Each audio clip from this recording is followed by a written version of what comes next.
पर आए हैं हम आपके लिए एक बहुत ही प्यारी कहानी, जिसे सुनने के बाद आपका पूरा जीवन जीने का नजरिया ही बदल जाएगा। तो मित्रों, एक बार की बात है। एक किसान अपने गांव की परेशानियों से बहुत दुखी था। किसी ने उसे अपने दुखों के निवारण के लिए बुद्ध की शरण में जाने को कहा। जो कुछ दिनों के लिए यहां से कुछ दूर एक गांव में आया है, वह निश्चय ही तुम्हारे सब दुखों का निवारण करेगा। यह सुनकर किसान बड़ी इच्छा से बुद्ध की शरण में गया। यह सोचकर कि बुद्ध उसे उसकी समस्याओं, मानसिक पीड़ा, तनाव और दुखों से मुक्ति दिलाएंगे, वह बुद्ध के पास पहुंचा। उसने बुद्ध से कहा कि हे बुद्ध, मैं एक किसान हूं, मुझे खेती करना पसंद है। लेकिन बारिश कभी भी पर्याप्त नहीं होती और मेरी फसलें बर्बाद हो जाती हैं। पिछले साल मेरे पास खाने के लिए कुछ नहीं था और इस साल भी अत्यधिक बारिश के कारण फसल को बहुत नुकसान हुआ। मेरे पास खाने के लिए पर्याप्त भोजन नहीं है। किसान ने कहा, मैं शादीशुदा हूं, मेरी पत्नी मेरा ख्याल रखती है, मैं उससे प्यार करता हूं, लेकिन कभी कभी वह मुझे बहुत परेशान करती है और घर में बहुत क्लेश हो जाता है, जिससे मुझे लगता है कि अच्छा होता अगर वह मेरी जिंदगी में नहीं आती। मेरे भी दो बच्चे हैं, कभी कभी मेरे बच्चे भी मेरा अनादर और अवज्ञा करते हैं, मेरे निर्देशों का पालन नहीं करते। किसान लगातार बुद्ध को अपने दुखमय जीवन के बारे में ऐसी तमाम बातें बता रहा है। बुद्ध उस दुखी किसान की समस्या को ध्यान से सुनते रहे। अपनी जिंदगी की सारी परेशानियां बताने के बाद जब उन्हें राहत महसूस हुई, तो वह चुप हो गए। अब उसके पास बताने के लिए कोई और समस्या नहीं बची थी। अब वह चुपचाप बैठकर बुद्ध की ओर देख रहा था और अपनी समस्या का समाधान पाने के लिए बुद्ध के उत्तर की प्रतीक्षा कर रहा था। लेकिन बुद्ध चुप थे। किसान ने फिर कहा, हे बुद्ध, मैं आपकी शरण में आया हूं, कृपया मेरे जीवन की इन समस्याओं का समाधान करें। बुद्ध ने कहा, मैं तुम्हारी कोई मदद नहीं कर सकता। किसान आश्चर्यचकित होकर बोला, अरे, यह आप क्या कह रहे हैं? सब कहते हैं कि आप सबके दुख दूर कर देते हैं, तो क्या तुम मेरी समस्याएं हल नहीं करोगे? इसलिए कि मैं एक गरीब किसान हूं।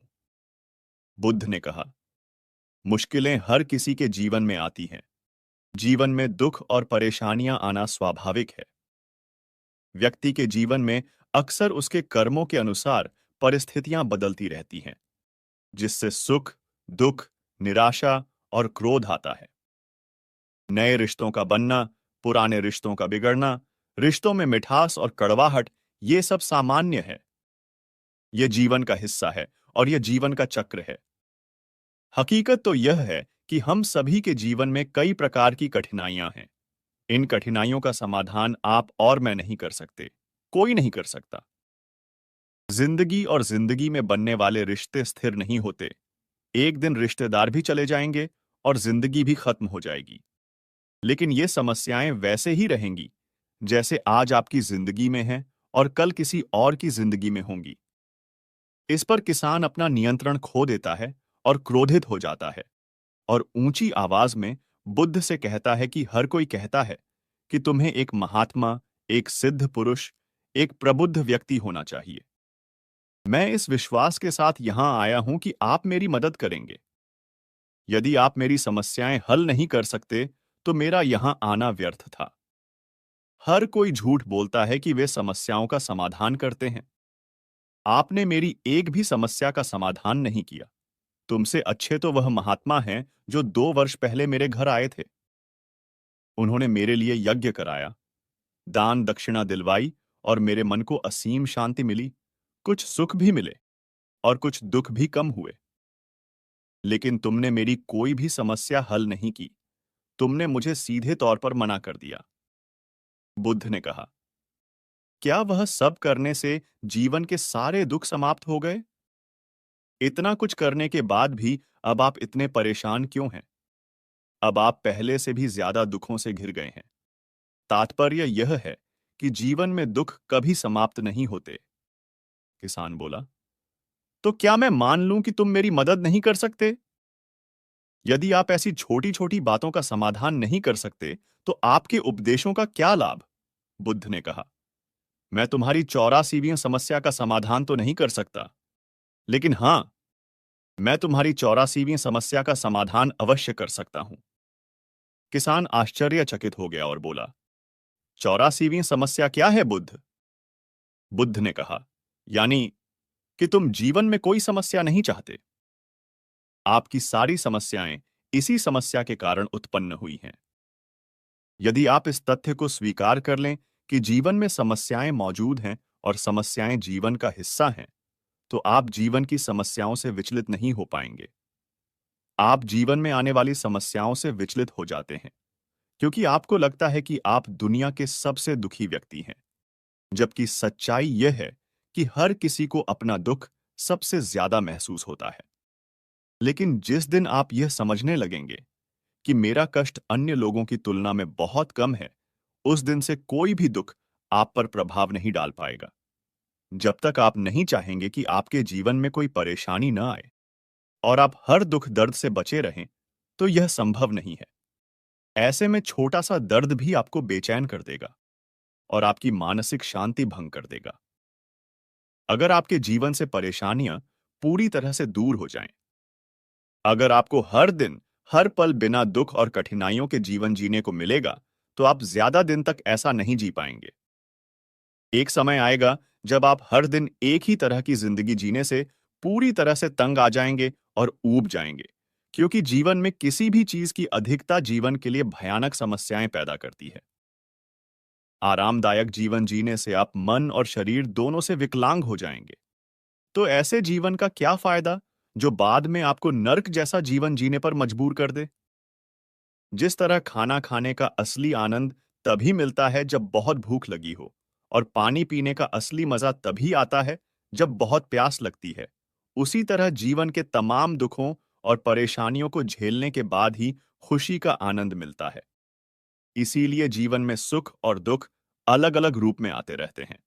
हम चाहकर भी जीवन से सुख दुख को खत्म नहीं कर सकते, लेकिन उनसे इतना ऊपर जरूर उठ सकते हैं कि कोई भी बड़ी समस्या मन को विचलित न कर सके। इसके लिए अपने मन को शक्तिशाली बनाएं, धैर्य रखें, प्रतिदिन आध्यात्म का ध्यान करें, ज्ञान बढ़ाओ। यह आपके जीवन की सभी समस्याओं का समाधान है। इसे जीवन की चतुर्मुखी समस्या का समाधान कहा जाता है। महात्मा बुद्ध का यह अद्भुत ज्ञान पाकर किसान संतुष्ट हो गया और उसका मन बिल्कुल हल्का हो गया। मन में जो समस्याएं परेशान कर रही थीं, उनके प्रति जिज्ञासा शांत हो गई। किसान ने अपनी आंखें बंद कर लीं और आनंद का अनुभव करने लगा। किसान को समझ आ गया कि वह अब तक क्या गलती कर रहा था, और वह बुद्ध के चरणों में गिर गया। तो दोस्तों, मुझे उम्मीद है कि महात्मा बुद्ध की इस कहानी, बुद्ध प्रेरणादायक के माध्यम से आपके जीवन की कई समस्याएं समाप्त हो गई होंगी, या कुछ समस्याओं का समाधान मिल गया होगा। गौतम बुद्ध के अनुसार हर इंसान छोटी या बड़ी बातों को लेकर दुखी है, लेकिन दुखी रहने से पहले आपको दुख के कारण को समझने की जरूरत है। इसीलिए पहले आप अपने दुख को समझें। अगर आप बिना समझे दुख को हावी होने देंगे, तो आपकी तकलीफ और बढ़ जाएगी और जीवन दुखों का पहाड़ लगने लगेगा। दुख को दूर करने का मूल मंत्र भी यही है कि जब तक हम खुद को खुश नहीं रखेंगे, दुख हमारा पीछा नहीं छोड़ेगा। बुद्ध के अनुसार दुख का सबसे बड़ा कारण तृष्णा है। किसी चीज की तीव्र इच्छा रखना या असंतुष्टि ही दुख का कारण बनती है। इसीलिए व्यक्ति को किसी भी चीज की जरूरत से ज्यादा इच्छा नहीं रखनी चाहिए, और ना ही किसी से अधिक उम्मीद रखनी चाहिए। अगर आप अपनी इच्छाओं पर संयम रखना सीख जाएंगे, तो दुख खुद दूर हो जाएगा। गौतम बुद्ध कहते हैं कि जीवन में दुख है तो सुख भी है। जैसे आज का दिन अगर बुरा है, तो कल का दिन जरूर अच्छा होगा। दुनिया में ऐसी कोई भी समस्या नहीं है जिसका समाधान न हो। हर रिश्ते की अलग अलग सीमाएं होती हैं, लेकिन बात जब आत्मसम्मान की हो, तो वहां पर हर रिश्ता समाप्त कर देना ही उचित रहता है। सुबह की नींद इंसान के इरादों को कमजोर बनाती है। मंजिल को हासिल करने वाले लोग कभी देर तक नहीं सोते। मदद एक ऐसी घटना है, करो तो लोग भूल जाते हैं, और ना करो तो लोग याद रखते हैं। इंसान दो लोगों से हमेशा हार जाता है, एक अपने परिवार से, दूसरा अपनी पसंद के इंसान से। मूर्ख इंसान अपना तो नुकसान करता ही है, लेकिन जो उनकी मदद करता है उसका भी नुकसान करता है। जीवन में इतने व्यस्त हो जाओ कि पछतावा, दुख, नफरत और डर के लिए समय ही ना बचे। कोई भरोसा खत्म करे तो उसका भी धन्यवाद करें, क्योंकि वह हमको सिखाते हैं कि भरोसा भी सोच समझ कर करना चाहिए। जीवन में सुख शांति चाहते हैं तो अपनी समस्याओं और आलोचनाओं को खुद पर हावी ना होने दें। जन्म से मिले रिश्ते तो प्रकृति की देन है, लेकिन खुद के बनाए रिश्ते आपकी पूंजी है। इन्हें संभाल कर रखिए। किसी व्यक्ति के गुणों और दोषों का निर्धारण करने से पूर्व अपनी दृष्टि को निष्पक्ष और पारदर्शी बनाना आवश्यक होता है। किसी को अपनी कमजोरी मत बताओ, क्योंकि अक्सर लोग दूसरों की कमजोरी का फायदा उठा लेते हैं। जिंदगी में दो लोगों को कभी भूलना मत, एक वो जिसने तकलीफ दी हो और दूसरा वह जिसने तकलीफ में साथ दिया हो। भगवान श्री कृष्ण कहते हैं, तू मन छोटा मत किया कर, जहां तेरे अपने मुंह फेर लेंगे वहां मैं तुम्हारा साथ दूंगा। तू किसी के आगे इतना भी मत झुक कि वह तुम्हें गिरा हुआ समझने लग जाए। लोग तुम्हारी कदर तभी करेंगे जब तुम उन्हें उन्हीं की तरह नजरअंदाज करना सीख जाओगे। दीपक का जीवन इसलिए वंदनीय नहीं है कि वह जलता है, बल्कि इसलिए वंदनीय है कि वह दूसरों के लिए जलता है। कामयाबी और नाकामयाब दोनों जिंदगी के हिस्से हैं, दोनों ही स्थायी नहीं है। जिंदगी की आधी शिकायतें यूं ही दूर हो जाएंगी अगर लोग एक दूसरे के बारे में उल्टा बोलने की जगह एक दूसरे से बोलना सीख जाएंगे। विश्वास किसी पर इतना करो कि वह तुम्हारे साथ छल करते समय खुद को दोषी समझे, और प्रेम किसी से इतना करो कि उसके मन में सदैव तुम्हें खोने का डर बना रहे। चारों वेदों का अर्थ नहीं भी जानो तो कोई बात नहीं, लेकिन समझदारी, जवाबदारी, वफादारी और ईमानदारी, इन चार शब्दों का मर्म जान लो तो भी जीवन सार्थक हो जाएगा। बुद्धियुक्त पुरुष पुण्य और पाप दोनों को इसी लोक में त्याग देता है, अर्थात उनसे मुक्त हो जाता है। जिस काल में तेरी बुद्धि मोह रूपी दलदल को भली भांति पार कर जाएगी, उस समय तू सुने हुए और सुनने में आने वाले इस लोक और परलोक संबंधी सभी भोगों से वैराग्य को प्राप्त हो जाएगा। जिंदगी में कभी किसी को कम मत समझो। पूरी दुनिया को डुबाने की ताकत रखने वाला समंदर तेल की एक बूंद को भी नहीं डुबा सकता। विरासत में गद्दी तो मिल सकती है, पर बुद्धि नहीं, बुद्धि तो केवल अपने पैरों पर आरूढ़ होने से ही आती है। सिर्फ एक ही आदमी आपको आगे लेकर जा सकता है, और वह है आप। खुद शांत बने रहो जब तक तुम्हारा सही वक्त नहीं आ जाता। किसी के लिए हर वक्त हाजिर रहोगे तो लोग अच्छा नहीं फालतू समझने लगेंगे। जीत जाओ। खुद के लिए तुम्हारे हारने का इंतजार तो दुनिया पहले से कर रही है। रिश्तेदार विपक्ष के नेता की तरह होते हैं। आप कितना भी अच्छा कर लो, चुगली तो जरूर करेंगे। जीवन में चुनौतियां हर किसी के हिस्से में नहीं आती, क्योंकि किस्मत भी किस्मत वालों को ही आजमाती है। गरीब होना बुरा नहीं, गरीब दिखना बुरा है। तुम्हारी जेब में कितने पैसे हैं तुम्हारे अलावा किसी को नहीं पता। इज्जत दो, मगर इतनी भी नहीं कि कोई आपकी ही इज्जत ना करे। कुछ गलतियों को माफ करना कई बार आपकी सबसे मोटी गलती बन जाती है। मैंने जिंदगी में बस यही गलती की है कि मैंने हर किसी को खुद से ज्यादा जरूरी समझा है। बहुत डर लगता है मुझे उन लोगों से जिनके चेहरे पर मिठास और दिल में जहर होता है। भरोसा वहीं होता है जहां वफादारी होती है, वरना मुलाकात तो हर रोज हजारों से होती है। बातों की मिठास अंदर का भेद नहीं खोलती। मोर को देखकर कौन कह सकता है कि यह सांप खाता होगा। बोले गए शब्द एक ऐसी चीज है जिसकी वजह से इंसान या तो दिल में उतर जाता है या फिर दिल से उतर जाता है। बात केवल आदर और संस्कार की होती है, वरना जो इंसान सुन सकता है वह सुना भी सकता है। चलो, सुकून से जिया जाए, जो दिल दुखाते हैं उनसे दूर रहा जाए। मौका सबको मिलता है, वक्त सबका आता है, कोई चाल चल जाता है तो कोई बर्दाश्त कर जाता है। जो तकलीफ तुम खुद बर्दाश्त नहीं कर सकते, वह किसी दूसरे को भी मत दो। श्री कृष्ण कहते हैं, धर्म से भरा हृदय धर्म का परामर्श देता है, और अधर्म से भरा हृदय अधर्म का परामर्श देता है। वह मूर्ख है जो प्रेम को बकवास कहते हैं। प्रेम इस संसार की मूल है, इसी से संसार बना है। दगा किसी का सगा नहीं होता। जहां मतलब खत्म होता है वहां दगा की शुरुआत होती है। मनुष्य अपने विश्वास से निर्मित होता है, जैसा वह विश्वास करता है वैसा ही बन जाता है। श्री कृष्ण कहते हैं, खुद को खराब कहने की हिम्मत नहीं है और लोग बोलते हैं कि जमाना है। माफी वही दे सकता है जो अंदर से मजबूत हो। खोखले इंसान हमेशा बदले की आग में जलते हैं। भगवान श्री कृष्ण कहते हैं, भगवत प्राप्ति के लिए कर्म करने वाला कोई भी मनुष्य दुर्गति को प्राप्त नहीं होता है। इस लोक में या परलोक में वह जहां भी रहता है, वह परमात्मा के मार्ग में ही आगे जाता रहता है।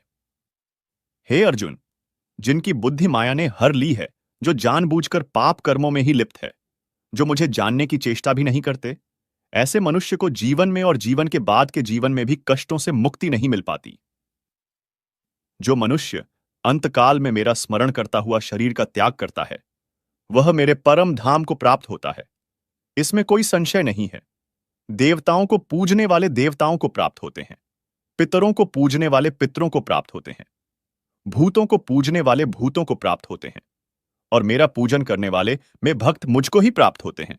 इसलिए मेरे भक्तों का पुनर्जन्म नहीं होता। जो कोई भक्त मेरे लिए प्रेम से पत्र, पुष्प, फल, जल इत्यादि अर्पण करता है, उस शुद्ध बुद्धि निष्काम प्रेमी भक्त का प्रेम पूर्वक अर्पण किया हुआ वह पत्र पुष्प मैं सद्गुण से प्रकट होकर प्रेम पूर्वक ग्रहण करता हूं। भगवान श्री कृष्ण कहते हैं, हे अर्जुन, तू जो कर्म करता है, जो खाता है, जो हवन करता है, जो दान देता है, जो तप करता है, वह सब मुझे अर्पण कर मैं तुम्हें मुक्ति प्रदान करूंगा।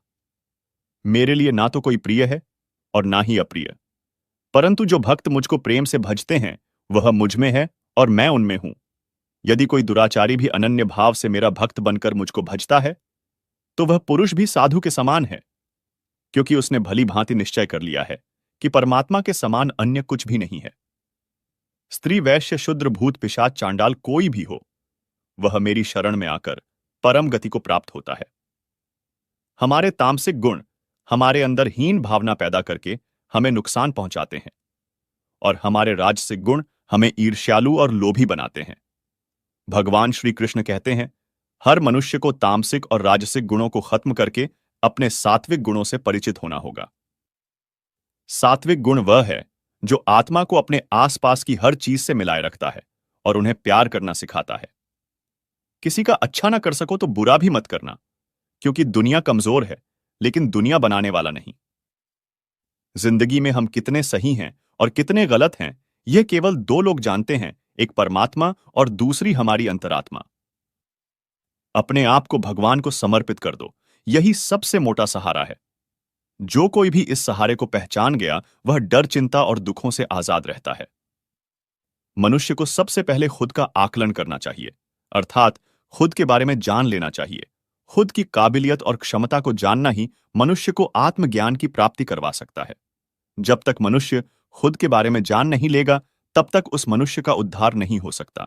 श्रीमद् भगवद गीता में भगवान श्री कृष्ण कहते हैं कि हर मनुष्य को अपने आप पर पूरा पूरा भरोसा करना चाहिए, क्योंकि जो लोग खुद पर विश्वास करते हैं, वह अवश्य ही सफलता को प्राप्त करते हैं। ऐसा भी बताया जाता है कि जो व्यक्ति जैसा विश्वास करता है, आखिरकार वैसा ही बन जाता है। सुख और दुख सर्दी और गर्मी के समान है। आज अगर दुख है तो कल सुख भी होगा। इसलिए इन दोनों ही परिस्थितियों में मनुष्य को संयम से काम लेना चाहिए। ईश्वर के साथ होते ही जीवन में खुशियों का, सुकून का, संयम का, सहन शक्ति का, प्रेम का, नई ऊर्जा का, जीवन की सही राह का और संतुष्टि का आरंभ जरूर हो जाता है, और हमारा मन दुख से कैसे मुक्त होता है, पता भी नहीं चलता। जो मनुष्य अपने सभी काम में मन लगाकर अपना कार्य करते हैं और वह छोटे छोटे कार्यों में भी खुशी ढूंढ लेते हैं, वह लोग निश्चित ही अंत में सफलता प्राप्त करते हैं। वहीं दूसरी तरफ ऐसे मनुष्य भी होते हैं जो अपने काम को एक बोझ समझकर बस पूरा कर देना चाहते हैं और अपने किसी भी काम को सही ढंग से नहीं करते हैं, तो मनुष्य हमेशा ही अपने जीवन में पीछे रह जाते हैं। जो लोग स्वार्थी प्रवृत्ति के हैं, जो सिर्फ अपना मतलब साधने में लगे रहते हैं, जिन्हें दूसरों की भलाई से कोई मतलब नहीं है, ऐसे लोगों का कभी भला नहीं होता। श्री कृष्ण ने गीता सार में उन लोगों के लिए इस उपदेश के माध्यम से बहुत बड़ी सीख दी है। भगवान कहते हैं, स्वार्थ शीशे पर फैली धूल की तरह होता है, जिसकी वजह से व्यक्ति अपना प्रतिबिंब भी नहीं देख पाता है। इंसान का स्वार्थ उसे अन्य लोगों से दूर ले जाकर नकारात्मक हालातों की तरफ धकेलता है, जिसके चलते व्यक्ति अकेला रह जाता है। अगर आप चाहते हैं कि आप अपना जीवन खुशीपूर्वक व्यतीत करें, तो इसके लिए यह जरूरी है कि आप स्वार्थ को कभी अपने पास नहीं आने दें, क्योंकि स्वार्थी मनुष्य दोस्ती भी सिर्फ अपना स्वार्थ निकालने के लिए करते हैं। ईश्वर हमेशा उन मनुष्यों का साथ देता है जो व्यक्ति इस प्रभावशाली सत्य को मान लेता है, तो उसका जीवन पूरी तरह बदल जाता है। सृष्टि निर्माता ईश्वर ही है जो संपूर्ण जगत को चला रहा है। वही इंसान तो बस ईश्वर के हाथ की एक कठपुतली है। इसलिए इंसान को कभी अपने भविष्य या फिर अतीत की चिंता नहीं करनी चाहिए, क्योंकि हर विकट परिस्थिति में ईश्वर इंसान का साथ देता है और उसे उससे बाहर निकालता है। इसलिए हम सभी को ईश्वर पर भरोसा रखना चाहिए। अगर आपने इन बातों को समझ लिया और दुख को जरूर दूर किया जा सकता है। मित्रों, अगर आप हमारे चैनल पर नए हो तो ऐसे ही वीडियो और पाने के लिए हमारे चैनल को सब्सक्राइब करें, वीडियो को लाइक करें, वीडियो को ज्यादा से ज्यादा शेयर करें ताकि लोगों को यह ज्ञान मिल सके। धन्यवाद।